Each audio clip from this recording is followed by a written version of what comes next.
What's good, y'all? Welcome to my review for Persona 5 the Animation Dark Sun.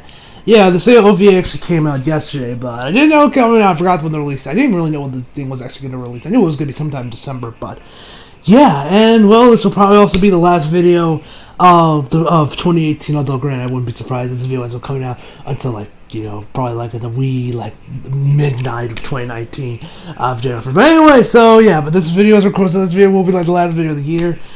Pretty good year in all honesty you've had. No, hit 100 subscribers, yada yada yada. By the way, 300 subscribers. What do y'all think of the new intro? Pretty cool, right? I did that. Yeah, I did it all by myself this time. I like it. I really love it. Anyway, so yeah, and also guys, I got my. By the way, if you guys missed it, I did my 100 subscriber, thank you video. It's up on the channel, so if you haven't seen it or you missed it, go check it out. Got a couple things in there that I'm gonna be doing, hopefully. So check that out. Anyway, so. Overall, I thought this OVA, I'm going to call it an OVA because that's essentially what it is, essentially, or a special episode, I don't know overall. I'm going to call it an OVA. This OVA was amazing. I fucking loved it. Now, I don't know if A1 got like a bigger budget from this, but I can definitely tell you this is without the best art animation in the whole series. Now, I'm not saying this is going to, this is better, this is on par with Sword Art Online, because it's not. Like I said before, after seeing Sword Art Online, like I said, you could really tell that P5 really just got the scraps of what left. That is what A1 was predominantly focused on. You could tell because the art animation of that show was fucking beautiful. Here, it's definitely a lot better. So I'm assuming they probably had a bigger budget for this one, and that's made no more time for. Because I think they put a little bit extra details in the character models. I think, but I'm not too sure about that one. But yeah, overall, love this OVA. So without further ado, let's get into it. So we started off with a little recap of what happened last time when, Akechi killed Akira, and, and that's the epic, and we had something that epic cliffhanger which shocked me so much. I was like, you're ending it here? You're ending the official anime, not even at the ending. People said, oh yeah, that's the bad ending. The bad ending was you rat your friends out. That was the bad ending. This isn't even the ending. This was just a cliffhanger. But, so yeah, and I also love, now this episode pretty much also adapted through pretty much the last major chunks of the game, what I like to dub the Death Note arc and the Shido arc. The reason I call this arc the Death Note arc because I swear to God, somebody in the writers' room at Atlas had to be rewatching Death Note when they were writing the final parts of the script, the final parts of the story. Because my God, this reeks of Death Note in both the game and the anime. And I'll get into that in a little bit. And also the Shido stuff, so all the stuff is going to be in the upcoming OVA. The final OVA, which will adapt the rest of the game, the actual ending of the game, will be out sometime in March, which I'm looking forward to that. I will also review that as well. So, we get a little recap, and then we see on the news, everyone's like, the leader of the Phantom Thieves has died. Everyone is mourning, everyone is shocked by his loss. Futaba, Oh man, was it so good to see Best Girl Futaba again? Man, how I miss you, Futaba. It's been too long, I love Futaba. Anyway, so Futaba, we see Ryuji, Haru, Makoto, we see all those guys, and they're all just shocked at that Akira has died, or that he has committed or those plans look like a suicide. They're all like, oh, my God, no! We then get to Sai. She's driving. She looks up. And then we go back to LeBlanc, where we see Sai, and she's carrying our boy Akira. Yes! Akira is still alive! Shocking!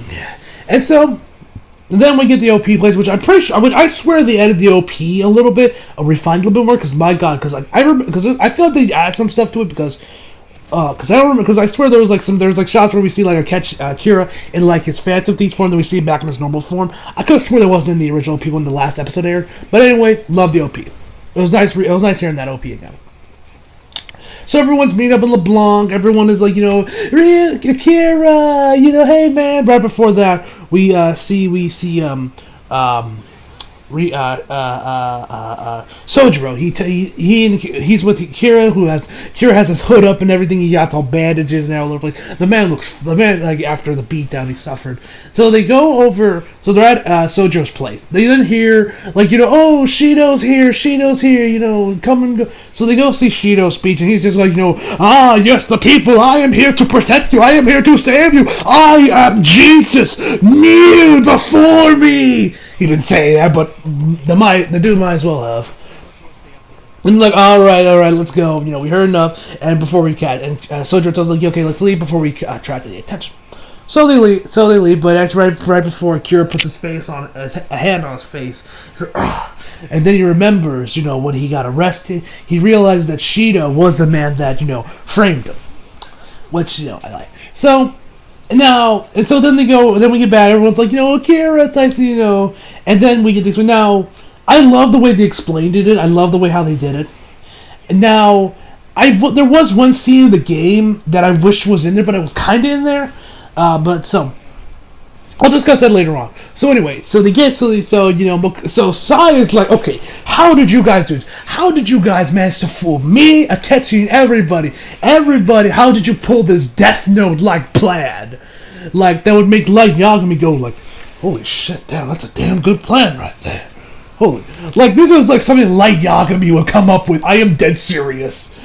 And so they're like, okay, so they found out that, now Sai's palace was the main thing they were going to use, and they found out that since her palace was pretty much based in reality for the most part, there was this building here because it's police that was pretty much this building that looked exactly like the interrogation room we saw Kira in throughout the series, and in there.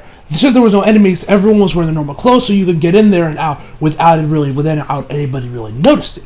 And so, because of that, so we get to when they, everything went according to plan. They kept Akechi in the dark, and so everything went according to plan, but they're like, oh, we didn't expect, for Kira's arrest or Akechi or the, a raid. Except that was all a nut. That was all part. Like, this is when I was like, okay, somebody had to have been watching Death Note, because, this is something like Yami would say. Shit seems to hit the fan, and he's like, this is all according to plan. I'm like, I swear, somebody in the writers' room had been rewatching Death Note. I swear to God, somebody had been rewatching Death Note at Atlas. It's like with Dean Ambrose's heel character right now, where he looks like Bane. Like somebody had been watching The Dark Knight Rises because The Dark Knight was airing on TNT during that time frame. The only reason I know that is because JD pointed that out. So yeah, I swear to God, somebody at Atlas had been either rewatching Death Note or had Death Note on their mind, or maybe they were just massive fans of Death Note and they just like, no, motherfucker, let me put some Death Note in here. I don't know, but there's some Death Note influence in there. Now, speaking of Death Note, now you guys may have noticed that throughout the series, A1 has really been trying to rekindle that same magic Light and L had back in Death Note with Akechi and Akira.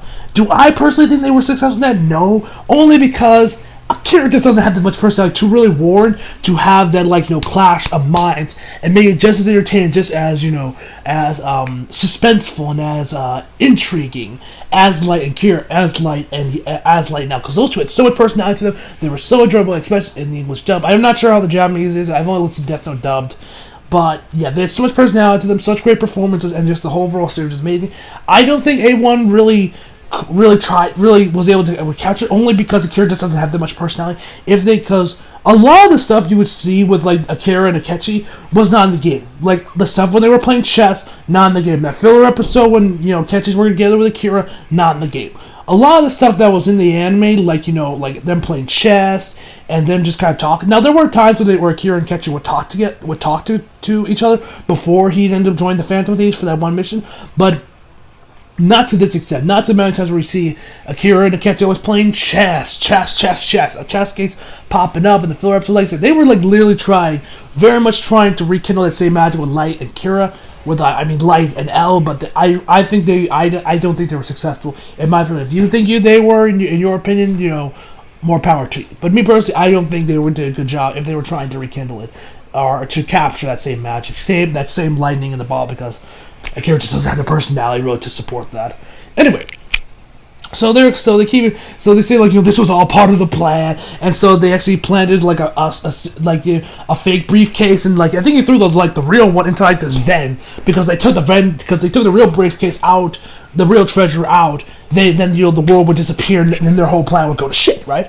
So they took a plant, so they took a fake one, took that, made their way out there.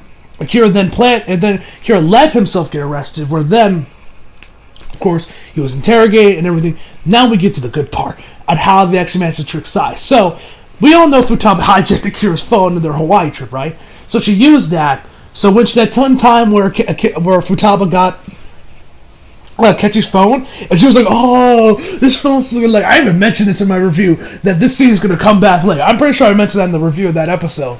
Then here it is. So she ended up implanting an app in there so that she could hijack the phone, and that way so that she would know where it is, and that she can know where he's going. Make sure he's actually in that interrogation room inside the metaverse. Yada yada yada. And then Sai was, of course, the one that had to give him to show Akechi the phone to get him inside the metaverse, so that whenever he did kill Akira, it was the fake Akira, not the real Akira. Like, oh my god, I loved, like, I think the anime did an amazing job also explaining the plan. I was like, yes. Oh, man. And then Sai is just like, what? How the hell did a bunch of teenagers come up with this plan? Was somebody watching Death Note? She didn't say that, but I'm like, she had to be like, I swear somebody in that riot room had to been watching Death Note. I swear to God, somebody had to be watching. Anyway, let me talk about Death Note. And then Sai was like, wait, how were you going to know that I was going to show him the phone? Show Akechi the phone. Take the phone that Akira gave me and show it to Akechi to get inside mirrors. And you can tell in the last episode, in the final episode of the show, the actual real show, that Akechi went inside mirrors when that butterfly went across his eye. I love that little subtle foreshadowing that A1 put in there. Greatness. I love that. I love that A1 did that. And so they show the scene off, but then they kind of have a little shake to it to know that they're inside the metaverse, and everything went, and then we all know what happened. Akechi killed Akira, or at least this fake cognitive clone of Akira. So, now, I did mention this earlier, but now the reason Sai said that she asked, Sai asked, how'd you guys know I was going to do it? And Makoto said, because I knew of your sense of justice, and that you would do it because of your sense of justice. She's like, oh yeah, you got me there. We also get a small shot of Takamaki. For some reason, we see her just kind of passing by LeBlanc in her street clothing. So, your fans of Takamaki, hey, you got a couple shots of her. So she said, I was like, what's the point of this? I was like, hey, Takamaki. And also, this whole OVA was complete story. No, they didn't side story. They didn't do any side and taking any they didn't take any time to work on show off any of the other confidants. Nothing. This was just the story. So it also makes me think that probably when the last OVA airs in March 10th, it's probably going to happen. That means that we're probably not going to see Futaba's confidant, which is really disappointing because I loved her confidant. But no, I ain't going to sleep over it. Anyway, and so they explained their plan. Now, this was a shot that kind of wish was in the anime, but it wasn't. But they kind of had it. Was when Sai went back to check on Akira. The real Kira, he was just sitting there, with a smirk on his face. Now in the game, I think it was right after Kira's, cognitive body disappears. He has his leg on top of one, and he just kind of has his fingers together, touching together, and he just has a smirk on his face. I wish that scene was in here because I was like, oh my god, Akira, you sly motherfucker. They kind of had that smirk, but they didn't have him just kind of sitting in the room alone with one leg on top of the other. Just, I wish that scene was still in there, but, whatever. We still kind of got the smirk at least when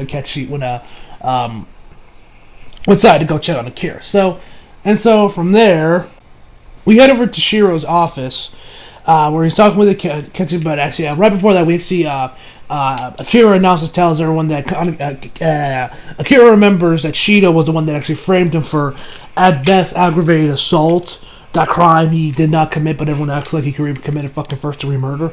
I don't know if Japan's just worse on crimes, for aggravated assault to them it's first-degree murder, but I'm like, it's aggravated assault at best, or at worst. Like, why y'all act like he killed someone? Anyway. So we head over to his office, and, she was like, my, it's been 2 years since you told me you came to me with special abilities. If I wasn't dabbling in cognitive research, dabbling in that cognitive research, happen to look at, I would have thought you were fucking insane. It's like, well, hey, man. And then he goes on, but I've helped you out, I took care of all your opponents, yada, yada, yada, yada. And so then right before Akechi's about to leave, Resident tells them that, now that we got Akira out of the way, now, she tells him, take care of the rest of the guys. Take care of the rest of his, take care of the rest of it. He's like, okay, until when things die down, and when things die down, I'll make sure they're all in an accident. And she was like, wait, aren't you worried they might seek revenge? He's like, those fucking delinquents, they ain't gonna do shit. They ain't got the balls for revenge, so we good. And then he's like, alright. So Akechi's about to leave. Shio's like, when I become prime minister, I'll grant any wish you want. So, hit me. Don't hold back. He's like, well, I've gotten pretty big as a detective. I'm pretty much world-renowned known. So after I'm done with this case, I'm just gonna focus on my studies. Yeah, our boy Akechi's gonna go back to school. Which I don't even know. Where is he even in? I think he's in college, or maybe he might be around the tail end of his high school times. But anyway. So it's like, then we head over to Akira, and, everyone's like, so Shido, huh? That bastard. Oh, is that how apologetic? Everyone's pissed off by Shido's actions for framing Akira. And they're like, yeah. So then they, get into his palace, where we see that his palace is on a boat. I'm on a boat. Everybody look at me, cause I'm sailing on a boat. And over me quoting The Lonely Islands. Anyway, so, yeah, he's on a boat. His actual palace is actually on a boat, while all the buildings of Tokyo are singing. It's like, and Makoto says, even if Tokyo sinks, I alone will stand tall, and, keep swimming, just keep swimming. He'll still stand, even if Tokyo falls. Or sinks, I should say. And they're like, we need to stop, we need to think and we got Best Girl Futaba say, we gotta sink a Shido before he sinks Tokyo. And everyone's like, yes, let's go. And so everyone walks in, then we get this badass, I love this montage where they just go to his palace. I don't know what song accompanying it, because I don't even think it was even in the game's OST, but oh my god, that song was fucking awesome. The OST in this episode, once again, amazing. They did use the game's OST still, but God, that soundtrack was so fucking good. I love that soundtrack for Persona 5. So they go there. They even kept the little mini game thing when they were turned to mice. Thought that was a nice little touch. And then we also see Kira. Then we get over to Kawakami. She's like, okay, everyone, finals are coming. And then we see Kira, and then we see Kawakami's in the ad where Kira lives. And it's like, all right, I brought the stuff to make lockpicks, and she isn't shot. Now, granted, as a game player, I know what happens. At least kind of. So now, granted, the anime I should say, hasn't really talked about Kawakami's confidant at all. So let me explain to you guys. So in pretty much all the side characters' confidances that were not part of the main story, like the side characters, Kawakami, the politician, fortune teller, the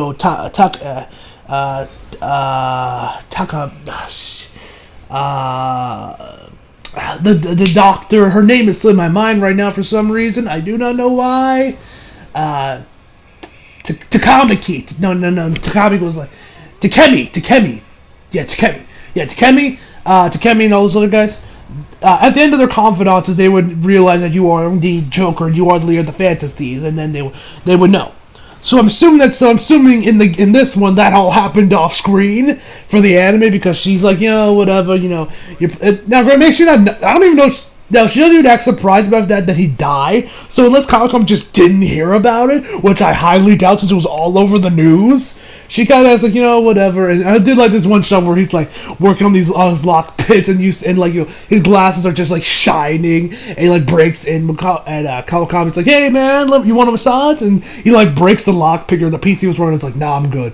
And she's like, and then she like elbows his shoulder, and it's like, start massaging. He's like, you're so stubborn, you're my student, so I worry about statue, and she starts giving him a massage. I thought that was hilarious. I don't even remember that. I don't think that was even in the game, but I loved it.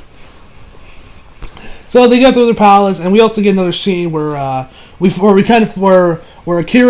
and Makoto and Morgana first realized that there was probably something off with the catching. That's probably what they first got done. She shouldn't be trusted. Was the scene with the pancakes, because everyone else that hasn't been inside the the metaverse, all they hear is meow meow meow meow meow meow meow from Morgana, which we actually saw when Makoto was explaining the plan of how they managed to fake Akira's death. There was the part where Morgana was trying to speak and tell them what happened, but since Sai and Sojiro haven't been in the metaverse, all they hear is meow meow meow meow, and then we got Best Girl grabbing him, and then she's like, shush, kitty, you only complicate things. You tell me. He's like, hey, I want to talk, and then Haru starts petting and be like, good boy, good boy. I love that scene. So anyway. So they find so they're talking Morgana was talking about pancakes and since no one that has been inside the metaverse can understand Morgana than just meows, the fact that Akechi knew what he was saying, he was like, hey, did somebody say pancakes? Showed up that he's already been inside the metaverse and hence done this shit before. So yeah, so they get over, so they find the treasure. And so they get to the. So actually, right before we get to the treasure room, there's actually the seed where we're now in the game there was in part of the game to get to the actual to where Shido's treasure actually is. They had to get I believe it was 3 key cards to get to the top to the top floor, and they were held by 3 of these guys inside the palace. So you have to go to these 3 guys, do something, and then eventually have to fight them. And one of them was this guy where we find out that he was the guy that set up the whole fake Medjed. Everything with fake Medjed to take care of with Futaba.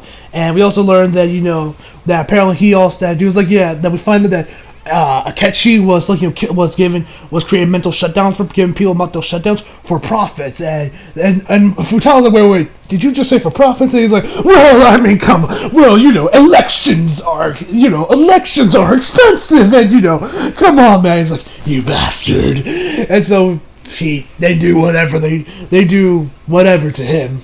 So then we head over to this underground part of the ship there, and then we're then met with Akechi, because right before that, Shido said, hey, Akechi, my man, Akechi, I need you to kill those fucking kids right now. Legit, right now, I'm getting kind of anxious over here, brother. So you mind taking care of them right now, please? Thank you. Akechi's like, he's not the type of guy that would often just change plans out of the blue like that, unless light bulb. It takes there. It's like, oh shit, maybe Akira might have faked his death. I might have, Akira might have faked his death. So they are then met by Akechi, where then it turns into Empire Strike Back for you reveal. After Akira's like, who are you? Are you working with Shido? He's like, me, working with Shido, motherfucker. He's my goddamn father. Yes, it's like Darwin's Empire Strike Back. It's like, no, he is my father. It's like, so somebody in here somebody in the Atlas writings room is a fan of Death Note and Empire Strikes Back. That's some good taste. Let's give him that. Anyway. And so it's like, I will take care of you, blah, blah, blah, blah, blah, blah. We both, what makes you so different than me? We both take care of Shadai, the trap, blah, blah, blah. So he calls upon 2 personas where he finally accesses he can use multiple personas, like Akira. They go at it. Great art animation. I love, those times where they take off their mask, they're persona. I like, especially Oz. I like how the way they did all that. That was awesome. After that, we see Akechi's true form. His true persona, which is Loki. Oh, Atlas, I see you. I see you're both fans of the MCU. I see you're both fans of Thor. And because that persona is so fitting for Akechi, since he's such an ace detective. He's deceived the guys all the time, as well as us, for so long that of course his true persona would be the god of deception. I'm pretty sure that's what Loki is in Norse mythology, is the god of deception, I think. I might be a little bit wrong on that one, but yeah. Loki's the perfect fit for him, so I really dig his, and I really dig the way A1, adapted his Loki look in the anime. It looked great in the game, and it looks great here. So we see his true persona. Him and Akira go out. This time he picks arson, I like that they picked their OGs. So they're going at it. Kira and Akechi go at it. Our animation was pretty good here. Granted, it's not on the level of, like I said, Sword Art Online Alicization, but compared to earlier, it's pretty damn good. So they're going at it. Then Akechi is defeated. He's like, "Why? Why are you special and yet I'm not? Why?" And then everyone sees, like, Makoto says, I envied you because I envy you because how much my sister trusted you. Ryuji says you are special. Haru says, I do not ever plan on forgiving you for killing my father, but I sympathize with you. And, Yusuke gets in there. Futaba's like, you have the same power. If you can use multiple personas, that means you have the same talent as Akira, most likely. And Yuka says, because when you gain your power, you use it for self-desire. That's why you're on the floor and why we're looking above you, why we're looking down on you, literally. And he's like, and, friends, and there's also, of course, because Kira has friends as well, and he doesn't, he wants to help people, not just, fulfill his own self-desire, because I think I mentioned earlier, the reason why we also find out that Akechi was a bastard child because his mom got in with no good man, which of course ended up getting us Akechi, a bastard child, and then he plans on getting revenge after he's at the peak of his power. He plans to get revenge to kill him by whispering in his ear and telling him what he really is, which I'm assuming Shido doesn't even know that Akechi is indeed his son. Now, unfortunately, A1 didn't do what I hoped they did, which was do, a whole section where we go into Akechi's past and just see it. Like we say it throughout the series, we saw little flashbacks of Haru, Makoto, Yusuke, but unfortunately they didn't do the thing for Futaba. They didn't really delve that much into Akechi. Unfortunately, we didn't get this huge part where we see go into his past, which sucked because I was like, out of all the characters that got backstories, when anyone started doing this, I was like, oh, I can't wait for them to do Akechi. I was like, they gave Akechi so much screen time that I expect them to do it here, but they didn't, which sucks. But whatever. Oh, he is like the shadowy figure of a woman. But that's about it. Anyway, and so Akira says, so will you join us and settle things? He's like, y'all are above my comprehension. Or then we see another Akechi, yes. Okay, now don't worry, Akechi doesn't have some mysterious twin brother. It's actually just like a cognitive clone, essentially. That's here to fulfill Shido's wishes of, killing the rest of the Phantom Thieves. And, he's like, hey man, I'll give you one last chance. He's pointing a gun at Akechi. Kill these brats. So he picks this, Akechi grabs his gun, points it towards kids, like, you know what?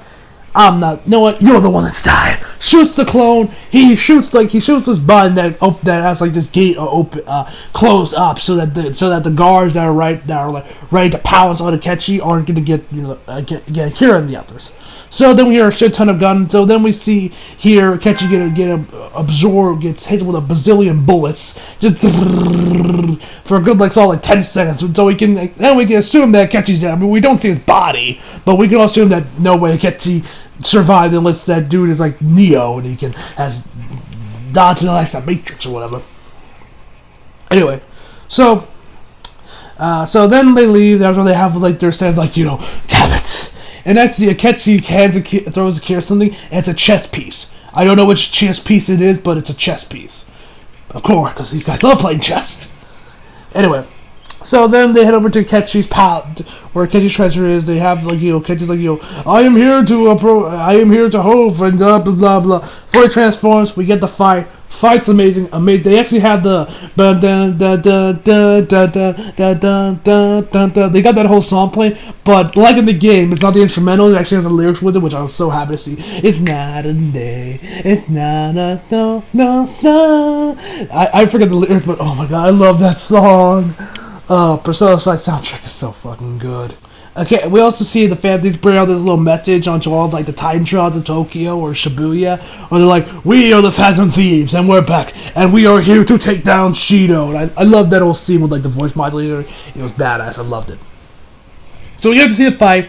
Great art and animation, amazing music. We see Shido's all his forms, where he gets more and more muscular to the point that would make a Rocky blush. Like the man has muscles on top of muscles on top of muscles. Like, the man looks like a JoJo or Fist the North Star character on drugs, like steroids. I'm talking like not just one. Like, it's ridiculous how many muscles that guy is. Like, I could imagine the artists at Atlas and A1 would probably have some fun drawing him. Be like, yeah, more muscles, more muscles. Anyway, so they take him down. Then right before Shido, and after he confesses to his crimes, and I will do better. It was I was wrong to frame you for at worst aggravated assault. Back then, I will now do better. Yada yada yada. We see that Shido has like one of the doctors have these pills that will instantly set him into cardiac arrest, and that way it can that way the Phantom Thieves can that will take down but for a short time that'll take down the Polish. So most likely hoping to kill the Phantom Thieves. And so he takes the pills. He goes in the cardiac arrest. The Palace starts crumbling. All the guys get out of there. Now in the game, there was this whole section where he was inside cardiac arrest, and they were trying to find some way to get him out of there. There was a whole stuff. There was some extra stuff around this whole stuff, but in the anime, this shit was all cut out. Which whatever. Anyway, but I do like how they did this scene. So right before they managed to get out majority build. The ship is sinking like the Titanic, and they see like this lifeboat on top of this little thing on top of where the upper part of the ship is. And since Ryuji's their fastest runner, Ryuji jumps off this little area, like this little platform he was on, down to the ground, gets into like that track position, where they're kind of look like a panther or a cat ready to pounce. And so he starts sprinting as far as he is, jumping up there, starts wall running upwards, pushes the button, gets the raft over there, and then he gets engulfed by a switch. And everyone's like, no! Ryuji! And then they get back, and then you look in the back of the frame, you can see Ryuji trying to get up from the grass, and everyone's like, mourning their loss, Odd is crying, and they're like, Ryuji! He was our fastest runner too! And then he's like, hey everyone, how are you? What's up? And then everyone's so shocked and kind of pissed off that we were worried about you, and all that stuff. So we then get to we then get back to I guess you can say Shibuya Times Square. Then on top of the little TV on the monitors, we see Shido. He has this press conference, and he's like, and he's now confessing to his crimes. But this is where it's different. You can really see how much influence Shido has had, and how much of an impact he's made on the people, and how much impact he's had on these people, and how they view him. Because when after he says everything's said and done, they don't believe him. They'll say, no, I don't believe it, Shido. What are you saying? They don't believe him that he's confessing to these crimes. They still think he's like this saint, this god that will save Tokyo, that will save Japan as a prime minister. And that's where the OVA ends. So, yeah, I cannot wait to see the ending, because the ending for this game was pretty awesome. The whole ending section was pretty cool. So, yeah.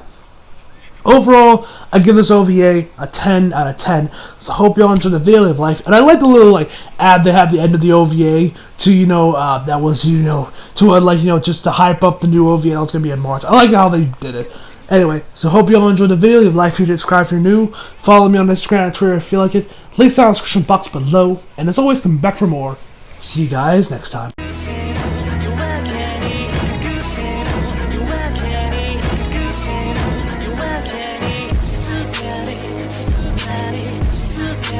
Shido